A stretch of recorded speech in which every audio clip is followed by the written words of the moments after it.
Hey guys, what's up? It's Julie the Bibliophile, and today I am talking about the tropes that I cannot stand.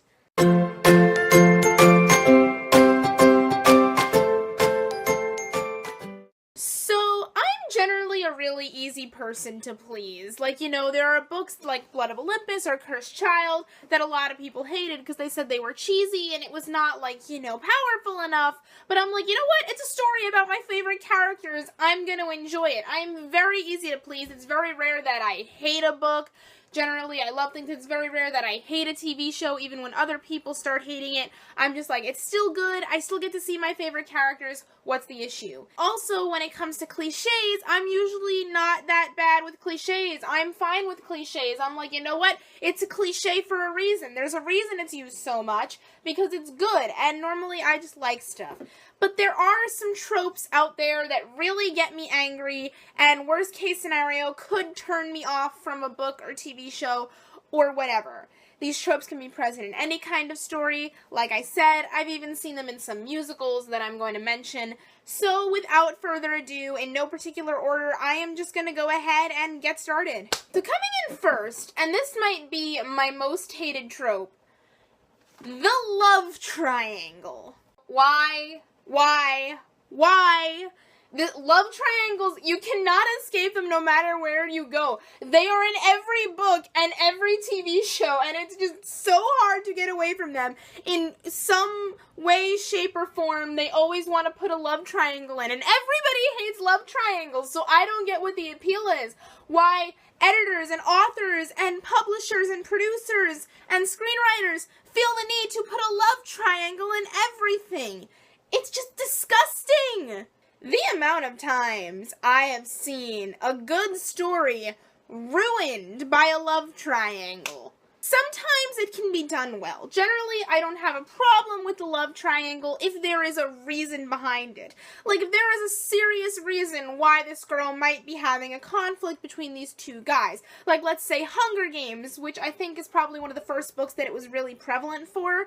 You have Gale, who was her best friend all along, and it would make sense that she had feelings for him because he was her best friend for so long, and then just as she's starting to think she might have feelings for Gale, Peeta comes in, and she falls in love with Peeta. So the love triangle makes sense. There is a reason. But most of the time, love triangles are just there to be interesting, to add conflict, and the annoying thing about them is it's kind of always obvious what the main romance is going to be. There's never really a question as to which girl or which guy the center of the triangle is going to end up with, but really all it does is create conflict in the main romance.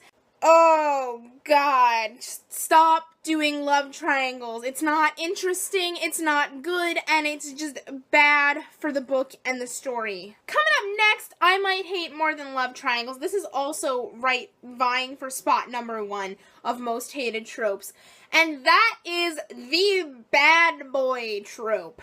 Falling in love with the bad boy. There's the obsession with the bad boy, and I don't get the appeal. How many times I have watched a story or read a story where this seemingly innocent girl, she gets good grades, she's a nice person, she's respectable to her parents and her teachers, all of a sudden meets this guy, and the kind of guy that she has never showed any interest in before, that her whole life she has said, oh yeah, I don't like guys like that, they're obnoxious. And then all of a sudden, oh no, he's hot. So I'm gonna climb on his motorcycle while he's playing chicken and drag racing and throw away my entire life and turn into this bad girl because the bad boy is hot. I don't get it. It is disgusting to me, and normally you see shows and books usually put this in there because there is such a market for it, because people all over are like, yeah, I love the bad boy, oh my god, it's so sexy, but why?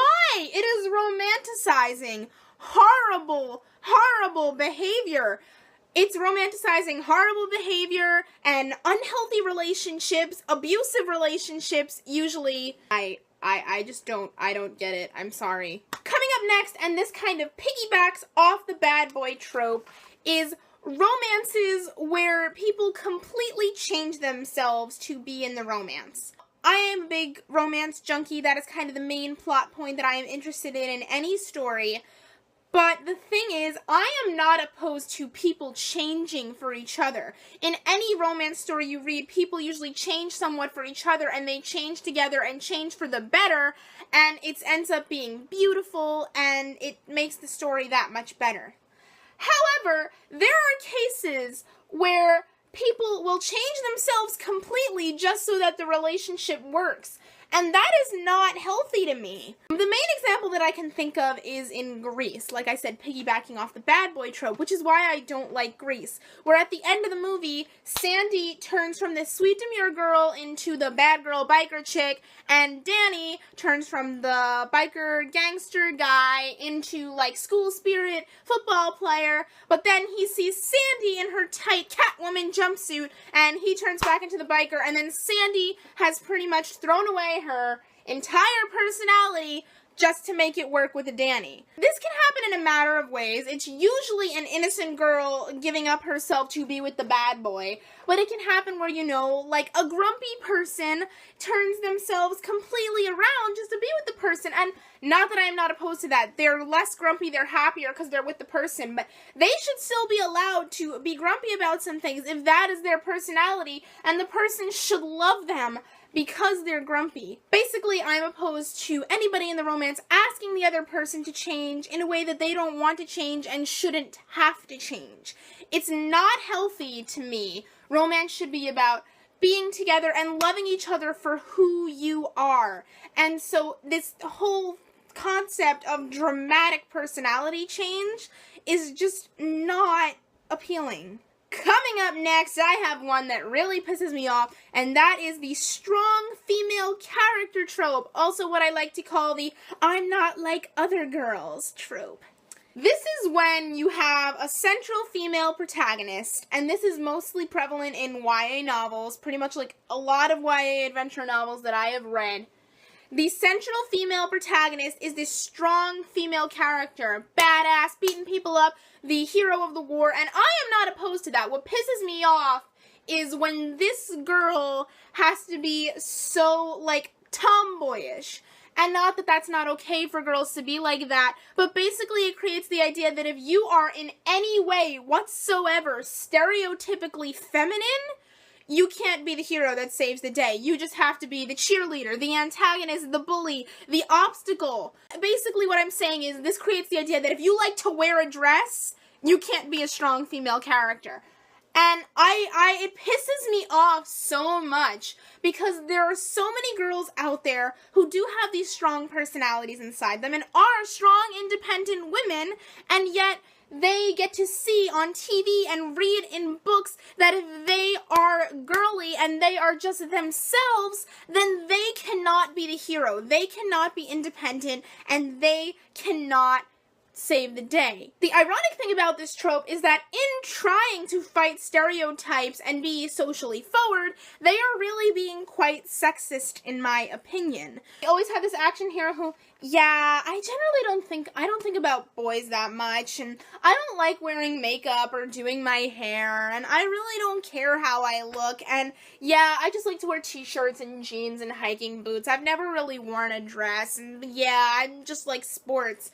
Whereas you can never have the girl who, you know, likes to paint her nails and curl her hair and wear a dress in her free time cannot be the hero. And I hate it so much. Coming up next is more of a fan-based trope than an actual story trope, but this is the misunderstood villain. I don't have a problem with misunderstood villains and character development. I love it. It's actually one of my favorite plot lines, to see a villain grow and develop and become a better person.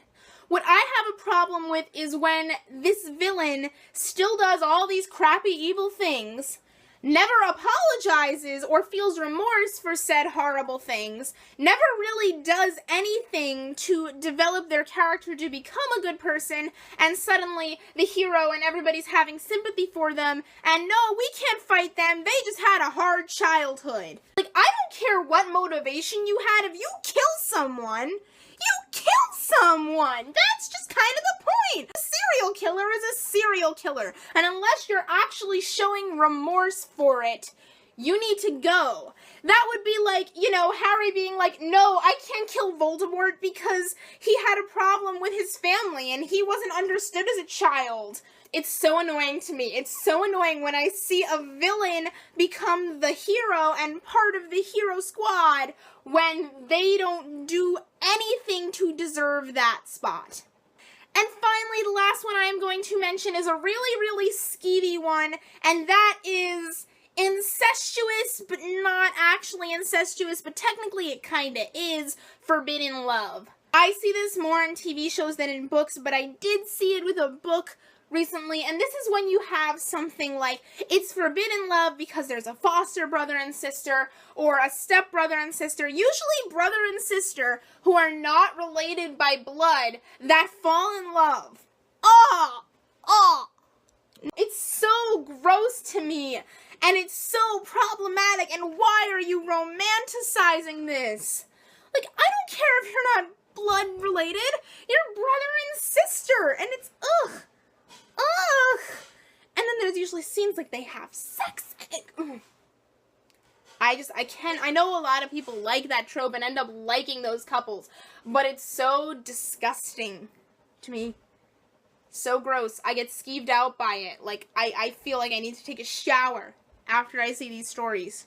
Okay, so that is it, you guys, for the tropes that I cannot stand. Let me know what tropes you hate the most in the comments below. Did you agree with my choices? You can follow me on Tumblr, Twitter, Instagram, and Goodreads. All links are in the description. I will see you next week, guys, and I'm going to talk about the tropes that I love. Bye-bye!